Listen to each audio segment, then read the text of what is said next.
My name is David Thompson. I'm 45 years old, and I've been working as a veterinarian in downtown Seattle for over 18 years. That Saturday afternoon in October, I was celebrating my 20-year wedding anniversary at the Metropolitan Grill, one of the most elegant restaurants in the Pioneer Square district, together with my wife Sarah and our golden retriever, Max, who always accompanies us on special occasions thanks to the establishment's pet-friendly policy. It was one of those perfect Seattle autumn afternoons, with sunlight filtering through the Space Needle's reflection and the typical weekend movement in Pioneer Square. Sarah had chosen the restaurant specifically because we knew Max would be welcome, and he was lying peacefully next to our table on the outdoor terrace, watching the street activity with that characteristic serenity of golden retrievers. 20 years of marriage and he still behaves better than most people, Sarah joked,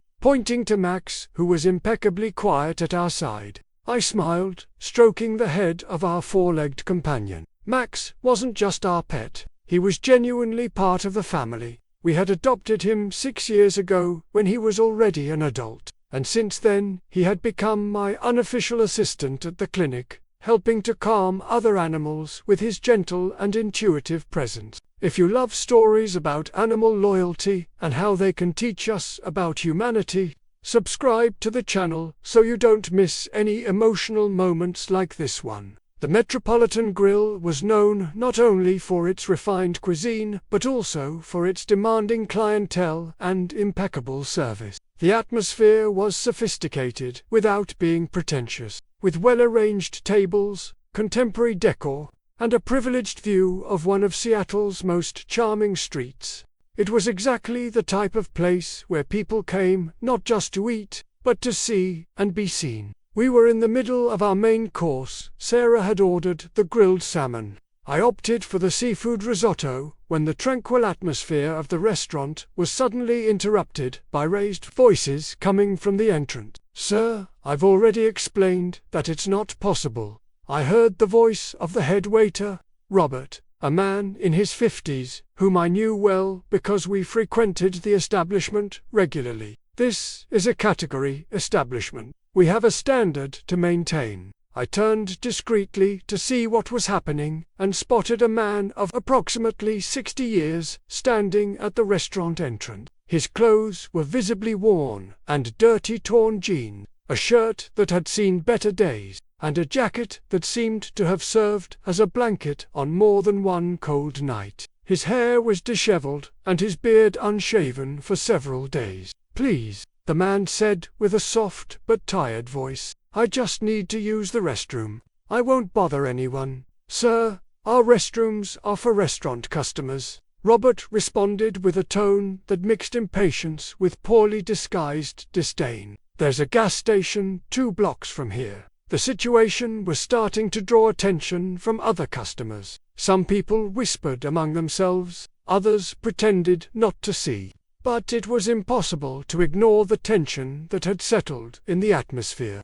The man insisted gently, "I understand, but I'm feeling sick. I just need a few minutes." "Look here." Robert slightly raised his voice, clearly losing patience. "Don't let that beggar in. He'll scare away our clientele." "Sir, I'm going to have to ask you to leave." It was at that moment that something extraordinary happened. Max, who until then had been peacefully lying next to our table, suddenly lifted his head. His ears perked up in total alert position, and he began sniffing the air intensely. Suddenly, my dog stood up completely, and his behavior changed drastically. His tail began wagging with an intensity I had rarely seen, and he emitted a small whine of recognition. "Max, what's wrong?" I asked, surprised by his sudden reaction. But before I could do anything to stop him, Max broke the leash that was attached to the table and shot toward the restaurant entrance. It wasn't an aggressive or frightened run. It was the joyful and determined run of a dog who had recognized someone very special. Sarah and I immediately stood up, worried and confused. The entire restaurant seemed to have stopped to observe the scene unfolding at the entrance. Max ran directly to the poorly dressed man, and what happened next left me completely stunned. Instead of backing away or showing fear, the man immediately knelt on the ground, opening his arms to receive Max, who practically jumped into his lap, licking his face and whining with pure joy. "My boy," I heard the man whisper, his voice choked with emotion. "My dear Max." The entire restaurant had fallen into absolute silence. Robert, the waiter, stood there with his mouth open, clearly confused and not knowing how to proceed. The other customers had stopped eating to observe the touching scene unfolding before their eyes, but I was more confused than anyone. How did that man know my dog's name? Why was Max reacting with such joy and familiarity to a complete stranger? I walked slowly toward the entrance, with Sarah at my side, trying to understand what was happening. Max continued, embraced with the man, behaving as if he had reunited with his best friend after years of separation. "Excuse me," I called out hesitantly. "That's my dog."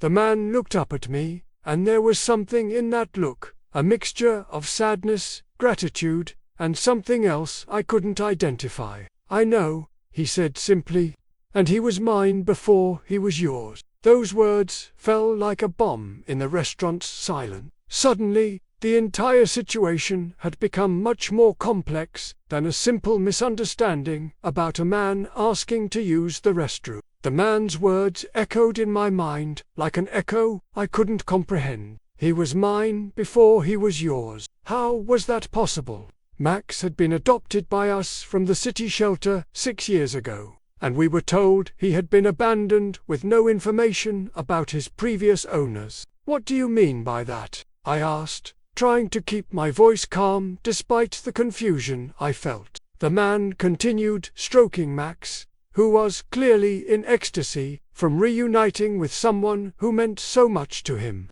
It was impossible to fake or force the type of connection I was seeing. My dog's pure and genuine joy was undeniable. "My name is James Mitchell," the man said, his voice still choked with emotion. "And this dog, his name was Max when he was mine, too. I raised him from a puppy until he was 2 years old." Sarah approached and stood beside me, equally perplexed. "But how, why was he at the shelter?" James looked down, stroking Max with a tenderness that made my heart tighten. "Because I had to make the most difficult decision of my life. I was losing my home, my job, without conditions to care for him properly. I took Max to the shelter because I knew he would find a better family than I could offer. This revelation is changing everything. If you're eager to discover more about this extraordinary connection, subscribe to the channel." Robert, the waiter, who had been so rude, stood there, clearly uncomfortable with the direction the situation had taken. Other customers began approaching discreetly, curious about the drama unfolding. "Mr. James," I said, still trying to process everything, "are you sure this is the same dog?" James smiled for the first time since I'd seen him. "Max has a heart-shaped birthmark behind his left ear. He loves sleeping on his back. When he was a puppy, he used to steal my slippers and hide them under the bed. And ... double quotes, he hesitated. He knows a trick I taught only to him." My mouth went dry. All these characteristics perfectly described my Max. James turned to Max and said softly, "Max, find the treasure." To my complete amazement, Max immediately stopped licking James's face and began sniffing around. He went directly to a decorative plant near the entrance and began digging with his front paws in the air, as if trying to unearth something. It was exactly what Max did at home when I played with him using that phrase, a trick I always thought was something he had learned with us. "My God," Sarah whispered. "It's true." The silence in the restaurant was deafening. Even Robert seemed to have lost all his previous arrogance, watching the scene with growing discomfort. "Dr. Thompson," said a voice behind me. I turned and recognized Mrs. Helen, a regular client from my veterinary clinic, who was dining a few tables away. "I know this man." James looked at her, and his eyes filled with tears. "Mrs. Helen," he murmured. "James was a veterinarian, Dr. Thompson," she explained for everyone to hear. "He took care of my cats for over 20 years. He had a prosperous clinic in Capitol Hill until my wife died of cancer." James completed the sentence with difficulty. "Treatment costs, medical debts, depression. I lost everything. The clinic, the house, hope, and eventually, I had to give up the only thing I had left that I truly loved, my Max." The revelation was like a punch in the stomach. James wasn't just any homeless person. He was a fellow veterinarian who had lost everything due to tragic circumstances that could happen to any of us. "Why did you never try to find out what happened to Max afterward?" I asked, genuinely curious, because I knew that if I saw him again, I wouldn't be able to let him go again. It was better to imagine he was happy with a new family than risk creating a painful situation for everyone. Max continued alternating between James and me, clearly torn between love for his first owner and the loyalty he had developed toward our family. "Mr. James," Sarah said softly, "would you like to join us for dinner?" Robert stepped forward, clearly uncomfortable. "Mrs. Sarah, I don't think that ... double quotes, Robert," I interrupted, with a firmness in my voice that surprised even me. "Dr. James Mitchell is my personal guest. Please provide a chair at our table. But doctor, look at his condition. Other customers might—" "If any customer has a problem with my guest," I said, slightly raising my voice so everyone could hear, "you can inform them that this man probably saved more lives than all of us combined. He's a respected veterinarian who went through difficulties that any of us could face." A murmur of approval rippled through the restaurant. Some customers began applauding discreetly, and I saw several people getting up to greet James. Mrs. Helen approached and hugged James warmly. "I missed your presence so much. Dr. Ju saved my mitten's life 3 times. Other customers began approaching, sharing their own memories of James. It was evident that he had been a beloved and respected figure in the community before his fall. Robert, seeing the direction things were taking, quickly brought a chair and placed it at our table. His behavior had changed completely. Arrogance was replaced by visible shame. As James sat with us, Max positioned himself exactly between us both, with his head resting on James's legs and his tail touching my feet. It was as if he were symbolically uniting two important parts of his life. Stories like this show the power of unexpected connection. Subscribe to see more transformative moments. While James settled in with us, Max took his position right between us two, with his head lying across James's lap and his tail touching my feet. It was as if he were symbolically bridging two important parts of his life. "Dr. James," I said, "I have a proposal to make." James looked at me with a mixture of curiosity and caution. It was evident that life had taught him not to have expectations too high, but there was something in his eyes, a spark of hope, that still resisted despite all adversity. "What kind of proposal, Dr. Thompson?" "First, tell me more about your current situation. Where are you living? How have you been supporting yourself?" James hesitated, clearly embarrassed. "Well, I have a bed at a homeless shelter downtown. During the day, I look for odd jobs, help with moves, do small repairs, anything that comes up. It's not much, but it's what I can manage at the moment." Sarah took my hand under the table, and I felt she was as moved as I was by the entire situation. "Dr. James," Sarah said gently, "may I ask how long you've been in this situation?" 3 years, he answered honestly. "The first 2 years after losing the clinic, I still managed to stay in a small apartment working as an aide in pet stores. But depression kept getting worse. I couldn't keep jobs. Eventually, I couldn't keep paying rent." Sarah nodded sadly, clearly moved by his story. "At our place, the small towns empty out, elderly people die, no one remains. We both fell silent, each with our own thought. Max lay between us, as if understanding that we were two men sharing pain. A week later, something happened that brought us even closer. Max didn't come to the clinic in the morning. Not in the evening either. I began to worry. "Have you seen Max?" I asked James. "Not since yesterday. I thought he was with you." We both left the restaurant to look for him. We found him in a small park near the restaurant, lying under a tree, shivering and refusing to eat. "He's sick," James said worriedly. "We need to take him to the vet." "With what money? I barely make ends meet. I have some savings put away for situations like this." We took a taxi and brought Max to the nearest veterinary clinic. The doctor said he had an infection and needed treatment. "It's going to cost about $300, he informed us. James pulled out the money without hesitation. "It's our dog," he told me when I wanted to protest. "We'll split it when you get your paycheck." In the taxi, returning with Max with treatment and medicines, I felt that something had happened between us. We were no longer strangers sharing a dog. We were friends who took care of each other. "James," I said, "I'm sorry I judged you so harshly. I didn't know you, and ... double quotes, leave it. David, I had prejudices too. I thought you younger veterinarians considered us older veterinarians inferior.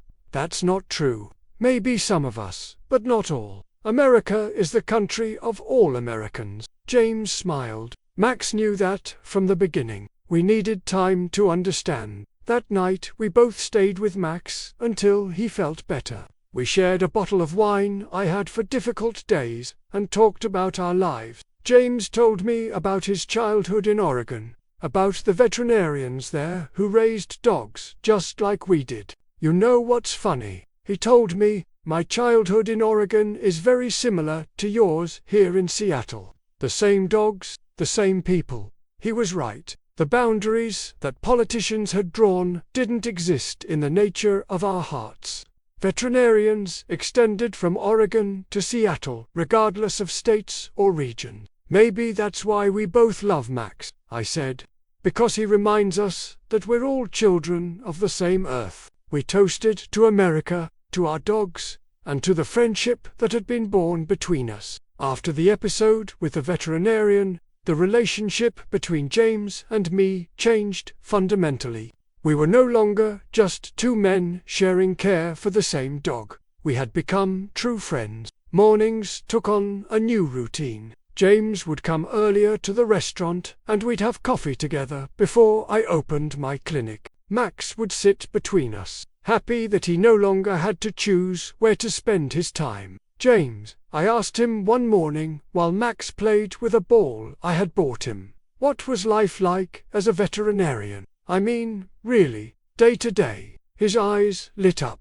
You could see he enjoyed talking about the times when he was a practicing veterinarian. "It was hard, David, I won't lie to you. Difficult cases, sleepless nights, always worried about the animals and their owners. But it was also beautiful. That satisfaction of saving a life, of seeing a family happy because their pet recovered ... sounds like my current job." We have cases like that too. This story about discovering common ground continues to inspire. Subscribe to see how it developed. We began sharing stories from our careers. James told me about difficult cases at his Capitol Hill clinic. I told him about the challenges of working in the south side of the city. They were the same types of cases, the same joys, the same concerns. My grandfather had 3 dogs, I told him. They were called Buddy, Rex, and Scout. When strangers came, they'd form a circle around the house and bark until they left, exactly like mine. James got excited. "I had a dog, King, who saved my clinic from a burglary. He faced 2 thieves until the police arrived." Max listened to us as if he understood every word. He probably did understand. These dogs have been bred to listen and understand veterinarians' stories. One afternoon I brought the photo album from my clinic home. I showed James my office, the cases I had treated, the dogs I had saved. "Wow!" he exclaimed. "It looks like my old clinic. The same equipment, the same atmosphere, because they're the same needs, James. Animals don't change according to the neighborhood where they live." James also brought photographs the next day. Images from his clinic, with the animals he had treated, with grateful owners, with the equipment he had had. "See," he told me, showing a photo with a large golden retriever. This was Golden, probably Max's father. All the Goldens in the area were related. He was right. Our photographs looked almost identical. The same dogs, the same people, the same vocation. "James," I told him one afternoon, "I think I was foolish to judge you for being older. You know about veterinary medicine and dogs just as much as I do, and I was foolish to think that younger veterinarians couldn't teach me anything new. You've treated me like a brother since we really got to know each other." Max got up and came to put a paw on each of our knees, as if he wanted to bless us. We began spending more time together. After I closed the clinic, we'd go with Max to walk through Pike Place Market. James would show me the Seattle he had known in his years as a prosperous veterinarian. I'd tell him about the city I knew as a young veterinarian. "You know what I missed most when I lost my clinic?" he confessed to me one afternoon. "What? These conversations with people who understand where I come from, who know the same world I do. I missed them too. In Seattle there are many veterinarians, but few I can talk to about real life, about difficult cases, about the satisfactions of work." We discovered we had the same feeling of professional loneliness. We had both been looking for someone who truly understood what it meant to be a veterinarian. One day, James made me an unexpected proposal. "David, wouldn't you like me to be your partner at the clinic? I have experience, I know cases you might not have seen. I could help you with difficult cases." The idea moved me to tears. "Would you really want to work with me?" "Of course. You're my friend, and Max deserves to see his two dads working together." That same week we began the paperwork to make James a partner in my clinic. The change was immediate. Having another experienced veterinarian allowed me to see more cases and also have time to learn from his experience. "James," I told him one afternoon while we reviewed the file of a cat that had arrived with complex symptoms, "how do you always manage to make the correct diagnosis so quickly?"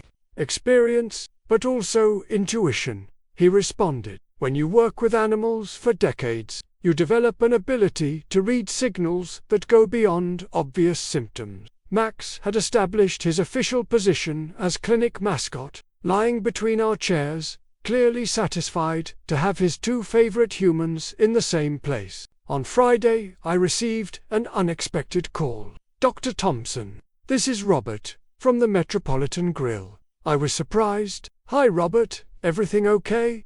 "Everything's fine. Actually, I'm calling to ask about Dr. James. How is he adapting?" "Very well." "Why?" "Well, I was thinking, we at the restaurant would like to do something to help. Maybe offer free meals for him while he gets established. It's the least I can do after behaving so badly." I was genuinely moved. "That's very generous, Robert. I'm sure James will be very grateful." When I told James about the call, I saw tears in his eyes. "People are truly extraordinary," he said. "When you're at rock bottom, it's easy to lose faith in humanity. But this experience is showing me there's much more goodness in the world than I remembered." At the end of that first official week as partners, we sat in the small apartment above the clinic to evaluate how the first few days had gone. Max was with us, alternating between lying in my lap and James's, clearly in paradise, having his family reunited. "James," I told him, "I have to confess something. When I offered to make you a partner, I thought I was doing you a favor. But this week showed me that the one being benefited here is me. Your experience and perspective are making me a better veterinarian." "Thank you for saying that, David. But the truth is, we're both benefiting from each other. You gave me back my professional identity, my dignity, my hope for the future. Max lifted his head and looked at both of us, and I swear there was something like approval in his intelligent eyes. I think our supervisor here agrees. I laughed, scratching behind Max's ears. He was always a good judge of character. James smiled. Maybe that's why he chose us to be his human. 6 months after that encounter that changed our lives, the Thompson Mitchell Veterinary Clinic, yes, we changed the name to include James as a full partner, had become a reference in the Capitol Hill area, not only for the quality of care, but also for the inspiring story behind its formation. James's transformation had been remarkable in every aspect. Physically, he had regained his form, with a healthy weight and an appearance that radiated confidence. But the most impressive change was emotional. The deep depression that had haunted him for years was gradually being replaced by renewed purpose and genuine joy. You know, David, James told me one morning as we prepared for a complex surgery, I couldn't imagine that someday I would feel useful again. Today I wake up excited to work. Max, who had officially become our Director of Animal Welfare, was in his usual position during procedures, lying where he could observe everything but without interfering. His therapeutic role with other anxious animals had become legendary among our clientele. This complete transformation proves it's never too late to start over. If you believe in second chances, subscribe to see how the story continues. The Seattle veterinary community had completely embraced James's story. Dr. Rodriguez had organized a symposium on resilience in veterinary medicine where James was invited as the main speaker. His presentation on overcoming professional adversities had moved hundreds of colleagues. The experience of losing everything taught me that our professional identity cannot be our only identity, he had said to the packed auditorium. When we lose work, we don't lose our humanity, our capacity to learn, our ability to contribute. Sarah had documented the entire journey, creating a blog called Max Knows Best that had gone viral on social media. The story of our golden retriever's intuition in recognizing James's true character had touched thousands of people, inspiring other acts of kindness and solidarity. I received 50 more emails today from people sharing their own stories. Sarah told me during dinner, there's so much silent suffering out there, but also so much willingness to help when people know how. But perhaps the most significant transformation had occurred in myself. Working with James had taught me about humility, about the fragility of circumstances we consider guaranteed, and about the transformative power of genuine compassion. James, I said to him one Saturday afternoon, I need to thank you for something. What for? For making me a better person. Before meeting you, I considered myself a good person, but it was superficial goodness. You taught me about real empathy, about seeing beyond appearances. David, you saved me when I needed it most. If anyone should be grateful here, it's me. Max interrupted our serious conversation by coming to bring his favorite ball, clearly deciding it was time for a play break. We laughed and agreed that our supervisor was right. Sometimes you need to remember to simply enjoy the present moment. One of the most exciting changes had been James's decision to start a free veterinary assistance program for people in vulnerable social situations. Every Friday afternoon, we opened the clinic to treat animals whose owners didn't have financial conditions to pay for veterinary care. When you've been through difficulties, you understand how agonizing it is to see your animal suffering and not be able to help. James explained to me when proposing the program, I want our clinic to be a place where love for an animal is more important than ability to pay. The program had attracted dozens of volunteers, veterinary students, retirees from the field, and even some of our regular clients who wanted to contribute. Robert, the restaurant waiter, had become one of the most dedicated volunteers, helping with translation for foreign clients and donating animal food. It's my way of making amends, he had confessed to me. I learned a very important lesson about not judging people. This free assistance program is transforming both human and animal lives. Keep watching to see the complete impact of this initiative. One Monday morning, we received a very special visit. Mrs. Helen brought a well-dressed man of about 42 meet the clinic. Dr. Thompson, Dr. James, I'd like you to meet my son, Ricardo Helen Jr. He's a documentary producer. Ricardo Jr. greeted both of us warmly. My mother told me your story, and I'd like to make a documentary about how animals can reveal people's true character. The proposal was intriguing, but James hesitated. I don't know if I want my personal story exposed that way. I understand the concern, said Ricardo Jr., but think about the positive impact it could have. How many people in situations similar to yours could be inspired not to give up? How many James Mitchells exist out there, invisible to society? Max, who had become surprisingly good at evaluating people's intentions, approached Ricardo Jr. and sat calmly beside him, his universal sign of approval. I think our evaluation committee just gave their opinion. I laughed, pointing to Max. James thought for a moment, then nodded. If it can help other people, it's worth it. The documentary, titled What Max Knew, would be filmed over the next few months, capturing not only our story but also the work of the Free Assistance Program and the stories of other people who had found second chances through the kindness of strangers. During filming, a particularly touching scene occurred when James went to interview at the same shelter where he had lived. Several residents recognized him and were amazed by his transformation. Dr.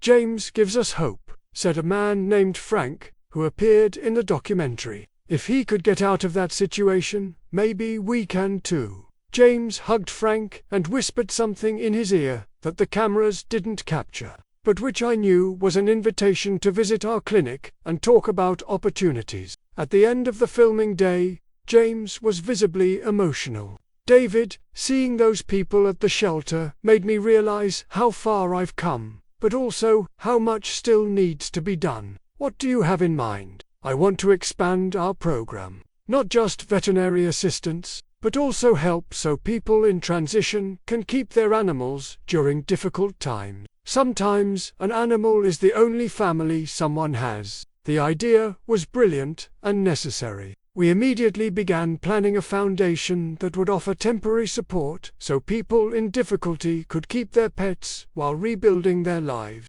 Max seemed to approve of the idea, as he spent the rest of the afternoon particularly affectionate with us, as if he knew his humans were planning something important to help other animals and people. 6 months after starting the project, something unexpected happened. The European Commission wanted to do a story about our clinic as a model for preserving community bonds in the digital age. But they didn't just want an interview with me, they wanted an interview with James too. David, the journalist, explained to me, a professional young woman. Your collaboration with James Mitchell represents a new model of community veterinary medicine. How do you feel about being pioneers of socio-veterinary consultation? I didn't understand half the words she used, but the tone was full of sincere respect. Miss, I'm not a pioneer of anything. I'm just a man who recognized talent when I saw it. But you're revolutionizing how young veterinarians relate to experienced colleagues who have faced adversity. I looked at James, who was smiling proudly from his office, with Max at his feet as always. If I'm helping people value what we've always had, then that makes me very happy. If this story about community recognition excites you, give it a like and subscribe to the channel for more true stories. The interview lasted 2 hours. The journalist wanted to know everything. James's background, the knowledge inherited from years of practice, how we met, Max's role in our friendship. Is it true that you consider Max a partner in the project? Max isn't a partner. Max is the soul of the project. What does that mean? Golden retrievers are guardians of balance. Max maintains the balance between what I know about modern veterinary techniques and what James knows about traditional wisdom and life experience. After the interview, James and I went to visit the market, where we saw how the community was actually using our free services. Local pet owners had started using our Friday program not just for emergency care, but for preventive treatment too. "David, what do you think?" James asked as we walked among the stalls. "I think it's going to be more beautiful than we imagined." The workers already knew Max and greeted him as another supervisor. He inspected each area seriously, as if understanding the importance of what was being built. David, one of the local shop owners, called to me. "Will the dog have his own store in the program?" "Of course," James answered. "He'll have the most important store." Everyone laughed, but there was truth in the joke. Max had become the heart of the project. That evening, while I was preparing for the next day, a surprise came. My parents came to the clinic. I recognized them immediately. They were both retired teachers, and they often appeared in local newspapers for their community volunteer work. They looked uncomfortable among the medical equipment and animal smells, like tourists in a foreign land. "Are you Dr. Thompson?" my mother asked, politely but reservedly. "I'm David Thompson. How can I help you?" "We're James's parent." "Ah, the parents of my partner. What a pleasure to meet you." They relaxed a bit at my genuine enthusiasm. "We wanted to meet the person who influenced our son," my father said, carefully choosing his word. "Influenced? I didn't influence anyone. James already carried his love for veterinary medicine within him. He just needed to remember it." Max came to the visitors, sniffed them curiously, then returned to me. His message was clear. They weren't bad people, but they weren't entirely trustworthy either. "Is it true that our son is learning unconventional method?" my mother asked. "A few basic techniques for our community program. Don't you think that's a ... step backward?" The question irritated me, but I remained calm. "Ma'am, is speaking Spanish or French a step backward?" "No, of course not." "Then neither is learning community-based veterinary care. It means connecting with our deepest professional roots." The parents exchanged uneasy glances. "Dr. Thompson," my father said, "we have nothing against community service, but James has a professional reputation he needs to protect. And what does one have to do with the other? Professional clients look for modern solutions, not charity work." Charity work? Now, I was really angry. "Sir, our community service isn't charity. It's knowledge of what veterinary medicine should be." James arrived at that moment and immediately sensed the tension. "Mum, Dad, what are you doing here?" "We came to meet your partner," my mother said, as if the word pained her mouth. "James isn't just my partner. He's my teacher and friend." "David," my father interjected, "we need to talk to you privately. What you have to say, you can say here." James is family. The parents looked surprised. Their son was choosing a former homeless veterinarian over them. "Son," my mother said gently, "we just don't want you to lose opportunities because of this." "What opportunities?" "The corporate veterinary chain that wanted to hire you. They said your new projects are too community-focused for their clientele." "Perfect. I don't want to work with people who think community-focused is something bad. But do you want to work with ...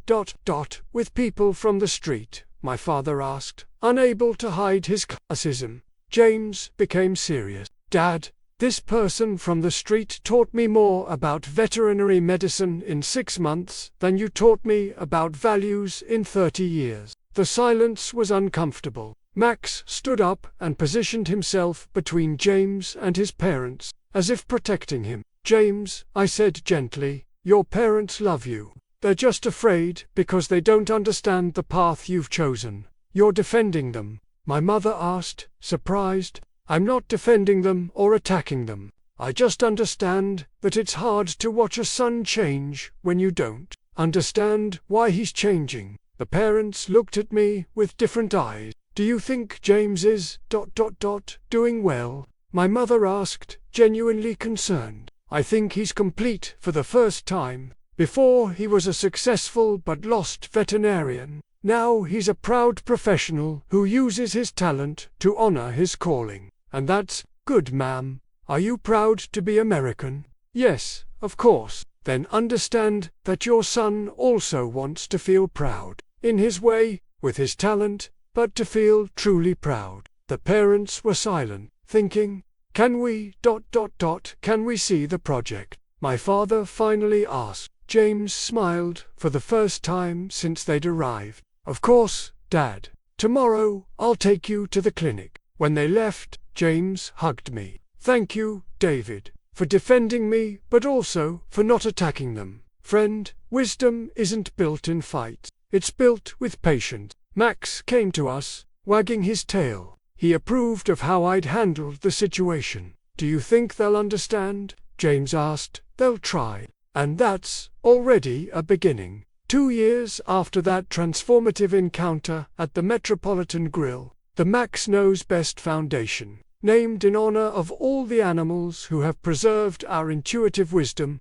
was ready for launch. As I write this story, Max is lying in his official office at the Thompson Mitchell Veterinary Clinic. Yes, he now has his small space next to our consultation rooms, complete with bed, water bowls, and a sign reading Chief Community Specialist, supervising the morning routine that has become our sacred ritual. Today, something happened that made me decide to share our story with the world. The American Veterinary Medical Association invited James to present Max Knows Best as a model for supporting community-based veterinary care in the post-pandemic era. During his presentation, he honored our unusual partnership as inspiration for everything our practice had become.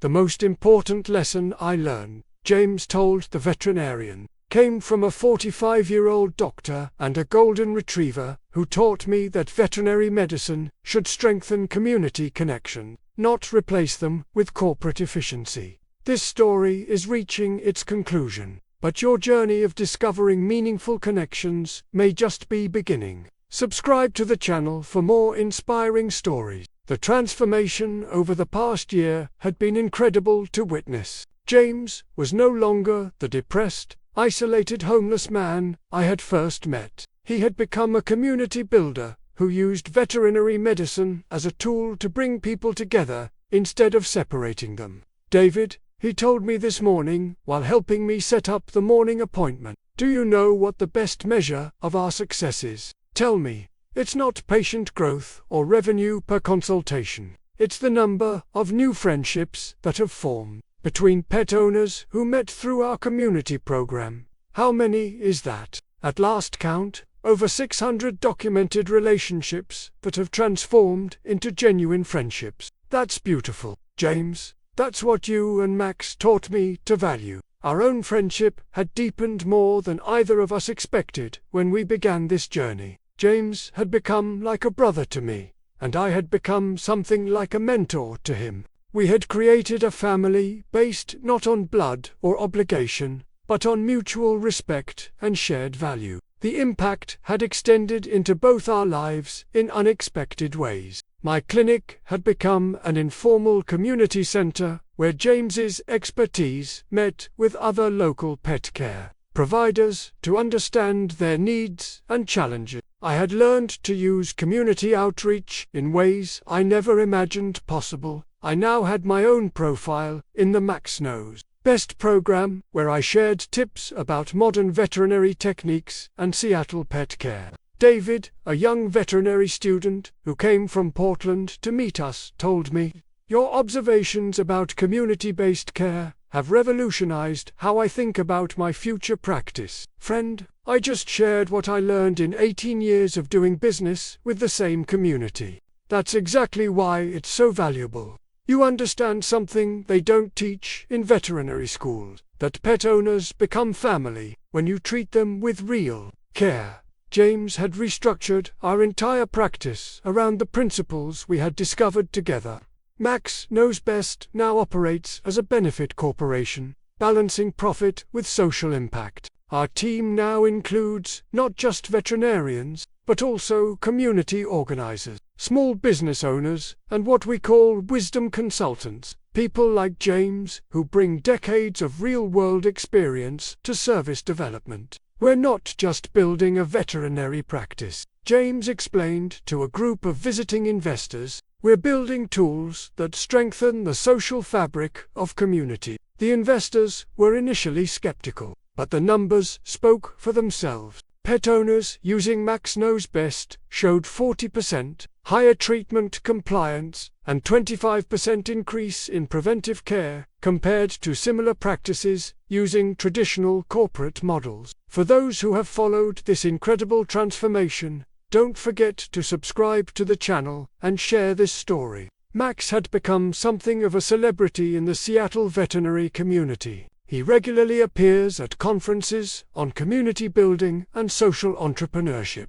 always managing to convince skeptics with his calm presence and intuitive ability to connect with people who need emotional support. That dog has better networking skills than most of my business graduates, joked a professor from the University of Washington after Max spent an hour comforting stressed students during exam period. But the most significant changes were personal. James's relationship with his parents had improved dramatically since he found work that aligned with his values. They still didn't fully understand his practice, but they could see he was happier and more fulfilled. "Mum," he told me, he said during their last visit, "I finally found a way to use my education and skills to make the world a little better." And what did she say? She said she was proud of me for the first time since I graduated veterinary school. My own life had been enriched beyond anything I could have imagined at 45. I had spoken at conferences, consulted with other cities trying to support community-based veterinary care, and even started teaching a course at the University of Washington on small business community relationships. "Students half your age write down everything you say," James observed after attending one of my classes. "That's because wisdom doesn't come from books, friend. It comes from paying attention to people for decades." But perhaps the most significant change is how we redefined success itself. James's work measures impact not just in financial terms, but in community health, stronger local economies, increased social connections, greater civic engagement. We're proving that veterinary medicine can be a force that brings people together instead of separating them, James said during his recent TED Talk, with Max sitting quietly beside him on stage. "This morning, preparing for another day at the clinic, I reflected on the chain of events that brought us together. If James hadn't lost everything, he wouldn't have ended up homeless in Pioneer Square. If I hadn't decided to help, maybe he wouldn't have found his way back to veterinary medicine. If Max hadn't recognized James that day at the restaurant, we might never have discovered our connection. Sometimes I think the universe conspired to bring us together," I told Max while he performed his morning ritual of checking on all the animals in our care. Max looked at me with those wise eyes and wagged his tail once, as if to say that some things are meant to be. For everyone who believes that meaningful connections can happen anywhere, at any age, remember to subscribe and share this story with someone who needs to know. The lesson Max taught us continues to spread. Max Knows Best now operates in 12 cities across the Pacific Northwest, each implementation guided by local wisdom consultants who understand their communities the way James understood Seattle's veterinary need. I had become a national speaker on veterinary ethics and community-centered business models. But for me, the real victory was something much simpler. I woke up every morning knowing I would spend the day with people I cared about, doing work that mattered, contributing to something larger than myself. One particular afternoon stands out in my memory. We were treating a senior dog whose elderly owner couldn't afford the full surgery he needed. James and I worked together seamlessly. I handled the technical aspects while he provided the emotional support both to the pet and owner that only someone who had experienced loss could offer. Dr. Thompson, Dr. Mitchell, the elderly woman said through tears, "I don't know how to thank you. Rusty is all I have left." "Ma'am," James replied gently, "pets aren't just animals, they're family. And families take care of each other." Watching James comfort that woman, I realized how far we had both come. He was no longer the broken man I'd met at the restaurant. He had become a healer in the truest sense, not just of animals, but of the human heart. This community transformation shows how small acts of kindness can create lasting change. Continue following by subscribing to the channel. As I finish writing this story, Max approaches my desk. Now, moving a bit slower, at 8 years old, but still with that same intelligence and warmth in his eyes, he places his head on my lap, just as he did that first day when he recognized James. And I'm reminded once again of the power of looking beyond surface appearance. The afternoon sun streams through the windows of our clinic, illuminating the photos on the wall, pictures of all the animals we've helped, the families we've served, the community we've built together. But my favorite photo is the one from that first day at the Metropolitan Grill, Max running toward James with pure joy, Robert the waiter looking shocked, and all the restaurant patrons watching a moment that would change several lives forever. "You know what, Max?" I say, scratching behind his ears where a few gray hairs now show his age. "That day at the restaurant, you taught everyone watching that the value of a person isn't measured by their clothes or their circumstances, but by their character and their heart." Max's tail wags slowly, contentedly. James enters the office, carrying a cup of coffee for each of us, a tradition we started months ago. "David," he says, settling into his chair, "I just got off the phone with a veterinarian from Denver. She wants to start a Max Knows Best program there after seeing the documentary." "That's wonderful. What did you tell her?" "I told her the same thing you told me 2 years ago, that everyone deserves a second chance. And sometimes it takes a dog to show us who really deserves our help."